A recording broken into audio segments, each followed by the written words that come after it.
মক্কার লোকেরা তাদের বদরের যুদ্ধের প্রতিশোধ নেওয়ার জন্য আবার নতুনভাবে যুদ্ধের প্রস্তুতি নিচ্ছে। তারা সংখ্যায় মুসলমানদের তুলনায় অনেক বেশি, তাই মুসলমানদের জন্য এটি ছিল একটি দুশ্চিন্তার ব্যাপার।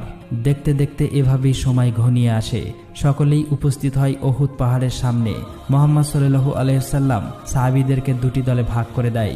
একটি দল যুদ্ধ করবে এবং অপর একটি দল পিছন থেকে জামালে রোম নামের একটি পাহাড়ে দাঁড়িয়ে পাহারা দেবে, যাতে করে শত্রুরা পিছন থেকে আক্রমণ করতে না পারে। মুহাম্মদ সাল্লাল্লাহু আলাইহি ওয়াসাল্লাম সাহাবীদেরকে বারবার নিষেধ করেছে, যত কিছুই হোক না কেন তারা যেন কোনোভাবেই সেই পাহাড় থেকে না নড়ে। কিছুক্ষণ পর শুরু হয়ে যায় আবারও সেই রক্তক্ষয়ী যুদ্ধটি। যুদ্ধ করতে করতে আবু সুফিয়ানের স্ত্রীর সেই ঠিক করা বর্ষা নিক্ষেপকারী সুযোগ বুঝে একটি বর্ষা নিক্ষেপ করে হযরত হামজাকে মেরে ফেলে। হযরত হামজার মৃত্যু দেখে মুসলমানরা প্রচণ্ড রেগে যায়। তারা সবাই অনেক বেশি ক্ষুব্ধ হয়ে যায়, যা দেখে কাফির মুশরিকরা তখন পালাতে থাকে। মুসলমানরা ভেবেছিল তারা হয়তো যুদ্ধে বিজয়ী হয়ে গিয়েছে। এটি দেখে পিছনের পাহারাদার সকল সাহাবীরা সেখান থেকে চলে আসে, কিন্তু এটিই ছিল তাদের সবচেয়ে বড় ভুল। যুদ্ধের জন্য আবু সুফিয়ান খালিদ বিন ওয়ালিদ নামক একজন লোককে ঠিক করে রেখেছিল।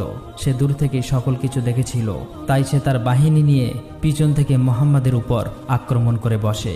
হঠাৎ করে পেছন থেকে আক্রমণ হওয়ার ফলে মুসলমানরা একের পর এক মারা যেতে থাকে। পরিস্থিতি খারাপ দেখে তখন সকল মুসলমানরা সেখান থেকে পালিয়ে যায়। মুহাম্মদ সাল্লাল্লাহু আলাইহি ওয়াসাল্লামের কঠোর আদেশ অমান্য করার কারণেই এভাবেই বিজয়ী হতে হতে উহুদের যুদ্ধে হেরে যায়। যুদ্ধ শেষ হলে আবু সুফিয়ানের স্ত্রী হযরত হামজার লাশটি খুঁজে বের করে এবং তার বুক চিরে কলিজাটি চিবিয়ে খেতে থাকে। এভাবেই কেটে যায় দীর্ঘদিন।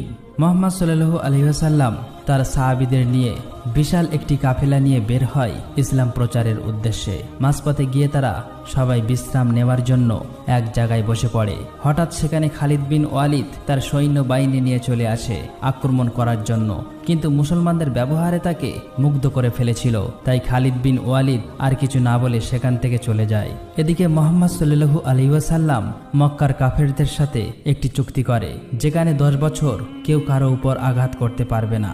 কাফেরদের সাথে এই চুক্তিতে মুসলমানরা রাজি হয়ে যায়। এটি ছিল মুসলমানদের জন্য একটি অন্যতম সুযোগ।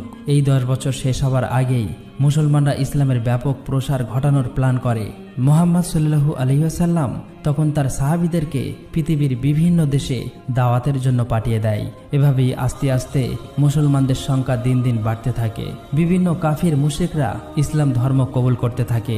এমনকি আবু সুফিয়ানের দলের সেই লোক খালিদ বিন ওয়ালিদ, যে কিনা নবীজিকে উহুদের যুদ্ধে হারিয়েছিল, সেও নিজে ইসলাম ধর্ম গ্রহণ করে নেয়। হঠাৎ একদিন কিছু